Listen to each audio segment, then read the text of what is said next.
Bienvenue dans cette quatrième vidéo sur les filtres numériques et aujourd'hui on va parler des réponses temporelles. Donc commençons par parler des différentes réponses que l'on peut trouver. Alors tout d'abord il y a la réponse fréquentielle, ensuite la réponse indicielle et la réponse impulsionnelle. Alors pour bien comprendre tout ça il faut se souvenir de qu'est-ce que c'est l'entrée à chaque fois.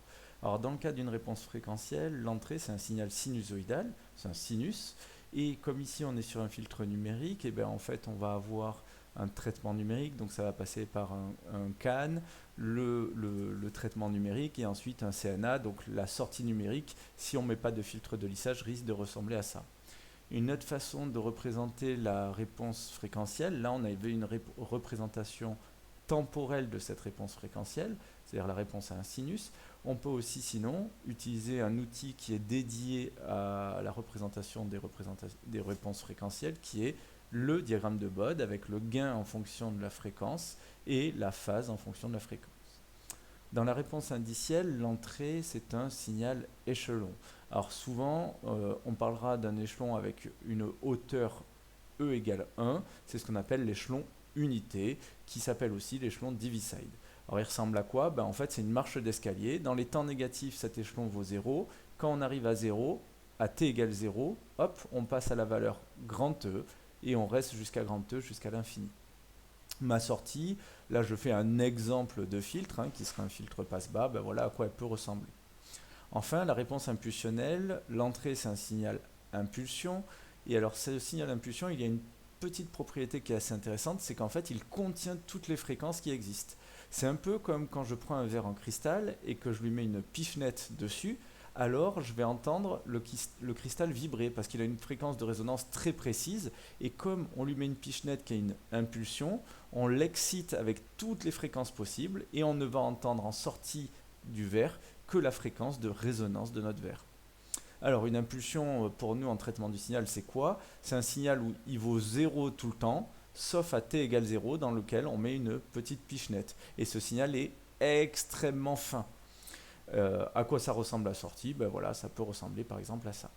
Alors maintenant, on va traiter les différentes réponses et on va essayer d'expliquer un peu ce qu'il faut savoir sur chaque.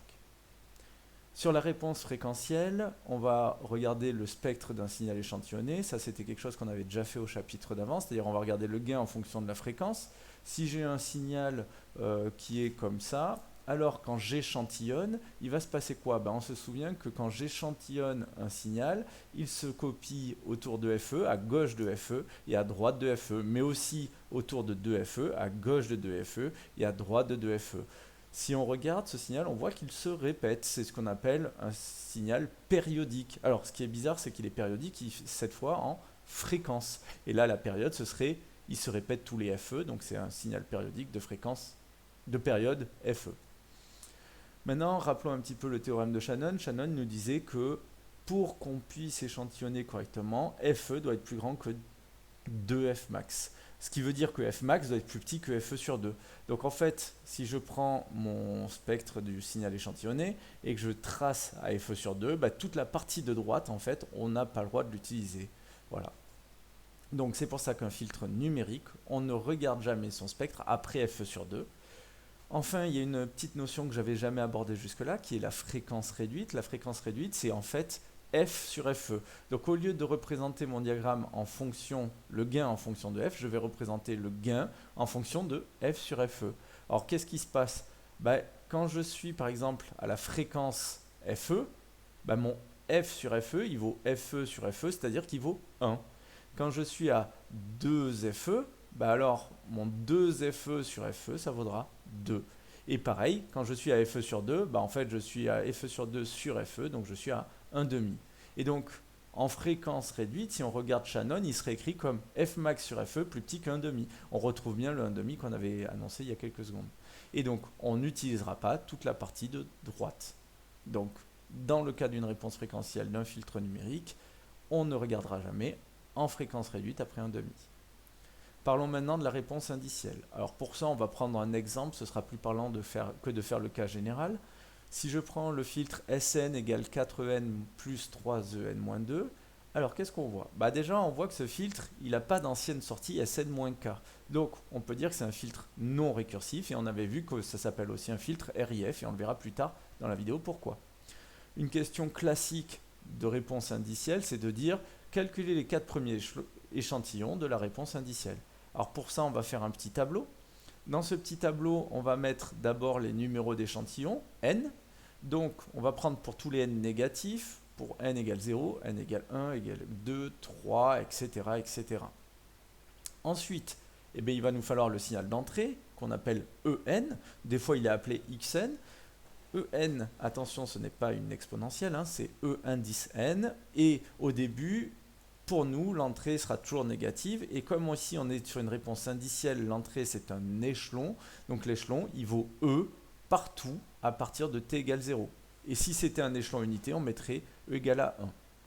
Maintenant, le signal de sortie, c'est Sn. Comment on va le calculer? Alors, on va partir du principe qu'en physique, en BTS, les conditions initiales font qu'on commence souvent avec des valeurs nulles.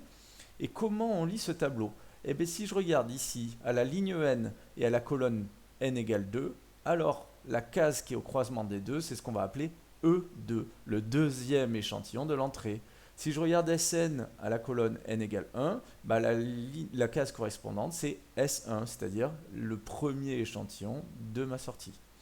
Alors maintenant, comment on calcule les différentes cases de la sortie? Bah, je vais prendre pour n égale 0. Je prends mon équation et partout où il y a n, je vais remplacer n par 0. Donc ça va me donner S0 égale 4E0 plus 3 fois E0 moins 2. Alors, E0 c'est quoi? Bah, si je vais voir dans mon tableau, à la ligne EN à la colonne 0, E0 il vaut E. Et E0 moins 2 c'est E moins 2, bah en fait c'est le E dans les négatifs, il vaudra 0. Donc je vais faire 4 fois E plus 3 fois 0. Et donc ce résultat me donne 4E.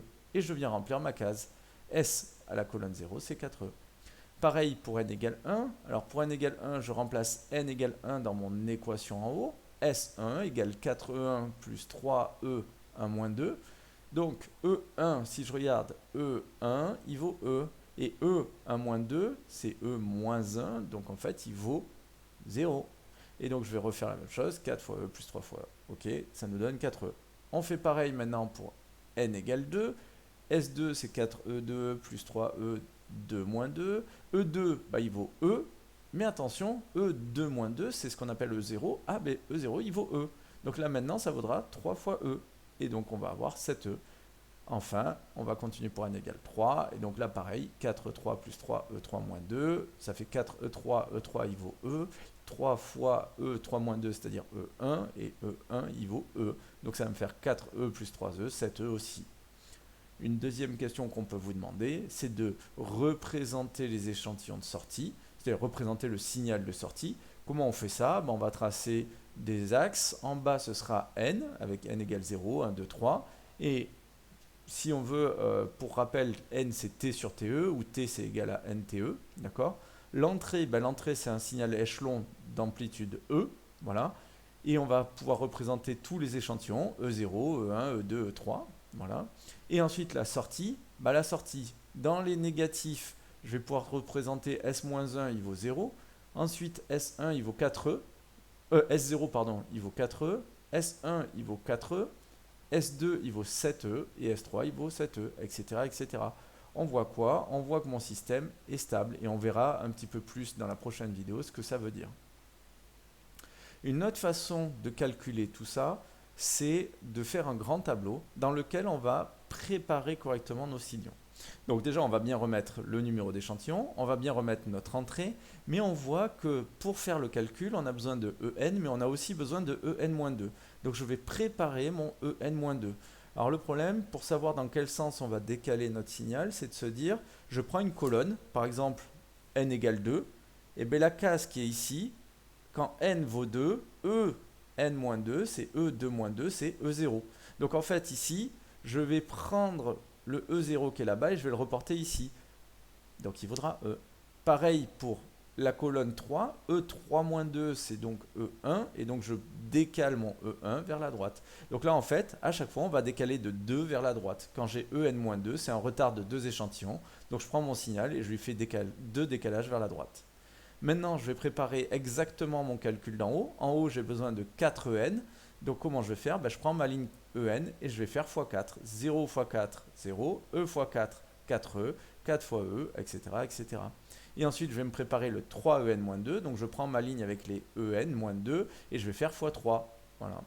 Enfin, là, ici, j'ai les deux éléments de ma somme que je vais additionner et ça va me permettre d'obtenir Sn. Je fais colonne par colonne. 0 plus 0, 0. 4e plus 0, 4e, etc., etc.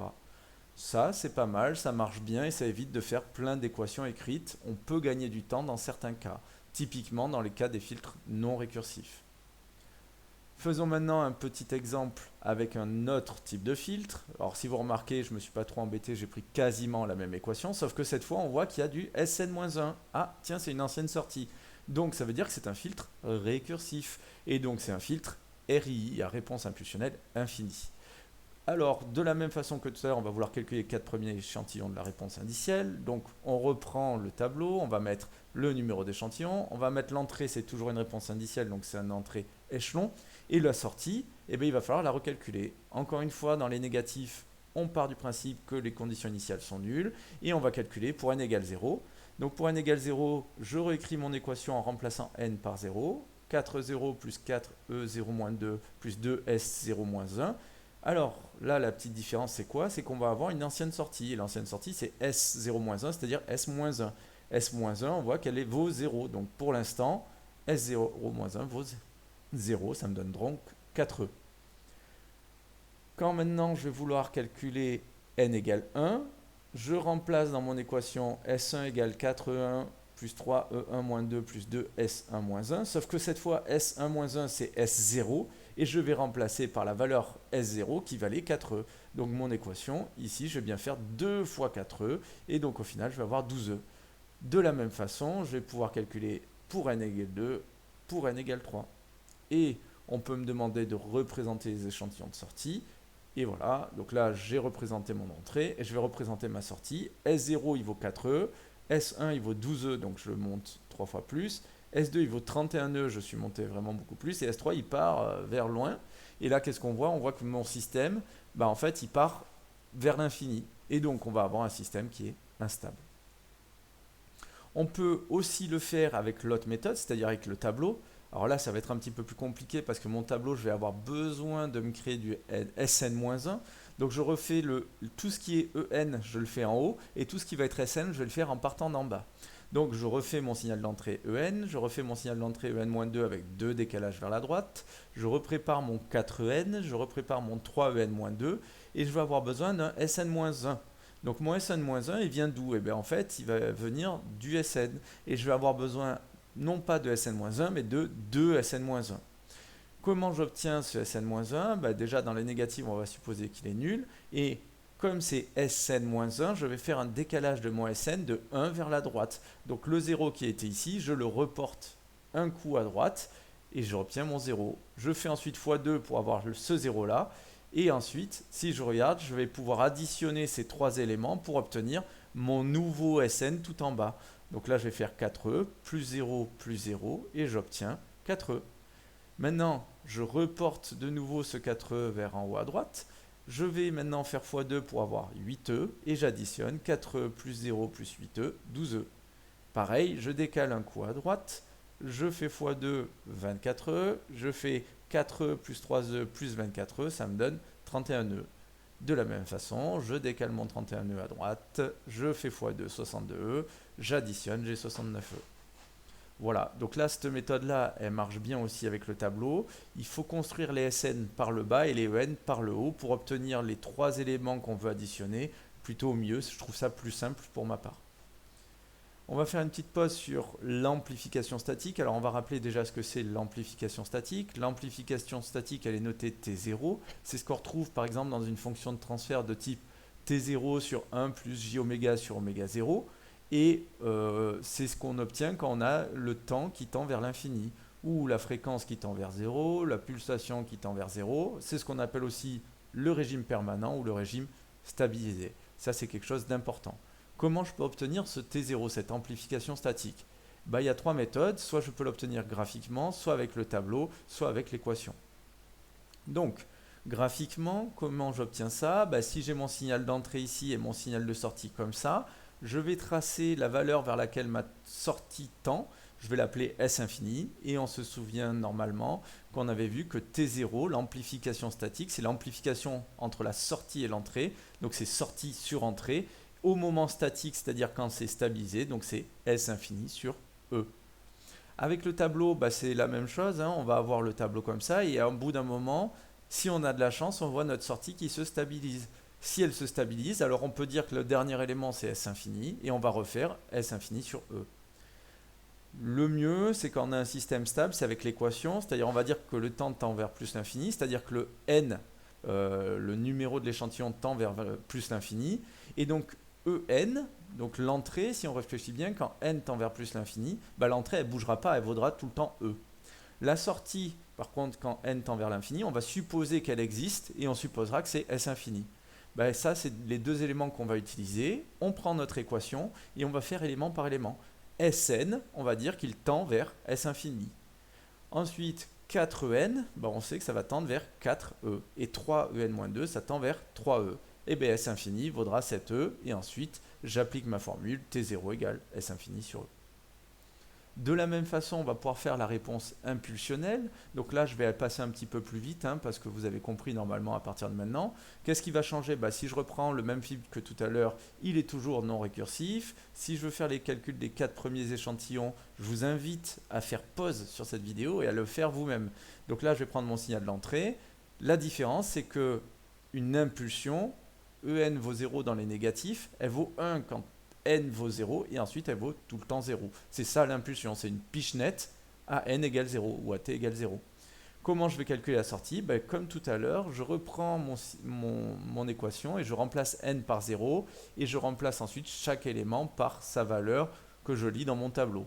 Donc ici S0 vaut 4, ensuite pour n égale 1, ben, S0 vaut 0, pour n égale 2, S2 vaut 3 et pour n égale 3, S3 vaut 0. Et ensuite ça vaudra tout le temps 0. Et là, il y a un petit truc intéressant qu'on voit, c'est que dans mon tableau, à n égale 0, j'ai un 4. Et c'est marrant, il ressemble au 4 d'en haut. Et si je regarde à n égale 2, eh bien j'ai un 3, et il ressemble vachement au 3 qui est en face du en-2.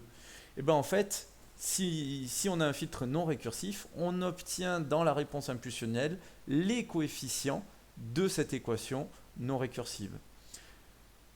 Le deuxième élément à noter, c'est que à la fin, on a des vrais zéros, c'est-à-dire des zéros parfaits. Ben, ces vrais zéros, c'est la preuve que la réponse impulsionnelle d'un filtre non récursif est finie. Parce qu'en fait, cela s'arrête. Ensuite, on a des zéros. Donc, on a bien le fait que je vous avais donné déjà dans les premières vidéos, qu'un filtre non récursif, c'est un filtre à réponse impulsionnelle finie. On peut représenter les échantillons de sortie, comme tout à l'heure, on va voir que voilà, on voit des petits pics et ensuite ça vaudra des vrais zéros. Le système est stable. Maintenant, si je prends le deuxième système que je vous avais proposé, on avait une ancienne sortie, c'est toujours un filtre récursif et on va voir pourquoi c'est un filtre à réponse impulsionnelle infinie. Ben, en fait, si je regarde les 4 premiers échantillons de la sortie, alors de la réponse impulsionnelle, pardon, je me suis trompé sur mon diapo, on calcule les premiers éléments et qu'est-ce qu'on voit? Ben, on voit que ici, cela ne s'arrête jamais. On n'aura jamais de vrai zéro. Même si mon filtre il était stable, ça tendrait vers 0, mais ça ne vaut jamais pile poil un vrai zéro. C'est pour ça qu'on appelle ça une réponse impulsionnelle infinie. Si on le représente dans celui-là, dans ce cas-là, c'est un système instable. On peut aussi vous demander de faire une réponse à un signal quelconque. Par exemple, j'ai ce filtre-là, qui est un filtre qu'on n'a jamais vu, et on vous demande de donner les 4 premiers échantillons de la réponse au signal d'entrée qui vaut 2, 1, 8, 1, 0, 0. Alors déjà, il faut comprendre ce que ça veut dire. En fait, comme ici, n, c'est les nombres entiers naturels, le premier, c'est 0, donc c'est E0, ensuite E1, E2, E3, etc. Et qu'est-ce que je vais faire? Je vais refaire mon tableau avec les n. Le en, je vais recopier ce qui m'a été donné par le sujet. Donc, dans les valeurs négatives, ça vaut 0. Pour E0, ça vaut 2. Pour E1, ça vaut 1. E2, ça vaut 8. E3, ça vaut 1. Et ensuite, ça vaut des 0. Et ensuite, je calcule ma sortie. Comment? En prenant l'équation, je remplace les expressions n je remplace n par la valeur que je suis en train de calculer ici, 0, et ensuite je remplace les grandeurs par leur valeur. Ici, ça vaut 0, ensuite ça vaudra 10, ensuite ça vaudra 5, ensuite ça vaudra 35, etc., etc. Et je fais les calculs comme on m'a demandé. Voilà, on pourrait s'amuser à le calculer un peu plus. Bon, on va voir si vous avez bien suivi cette vidéo qui était peut-être un peu plus longue que les précédentes. Alors, pour étudier la réponse indicielle, l'entrée, ça doit être quoi? Un signal sinusoïdal, un signal échelon, une impulsion ou un signal quelconque? Si vous avez bien compris, indiciel, c'est un signal échelon. Pour étudier la réponse fréquentielle, quelle doit être l'entrée? Si vous avez bien compris aussi, c'est le signal sinusoïdal. Pour étudier une réponse impulsionnelle, l'entrée, ça doit être une impulsion. Et enfin, dans la réponse fréquentielle, jusqu'à quelle fréquence la courbe est-elle valide? Est-ce que c'est FE? Est-ce que c'est 2FE? Est-ce que c'est 2F max? Ou est-ce que c'est FE sur 2? Et B, c'était Shannon. Donc Shannon nous disait que FE plus grand que 2F max, donc F max plus petit que FE sur 2. Donc la bonne réponse, c'était FE sur 2. Maintenant, on va essayer de faire un peu plus de calculs, soit un filtre qui est défini par cette équation-là, et je vous demande de me calculer les 4 premiers échantillons de la réponse indicielle avec E égale 1, et ensuite de calculer les 4 premiers échantillons de la réponse impulsionnelle. Je vous laisse mettre en pause, et je vous donne les réponses dans quelques secondes. Voilà, donc ici, je vous affiche maintenant les réponses pour que vous vérifiez si vous aviez bien compris, et je vous dis à la prochaine.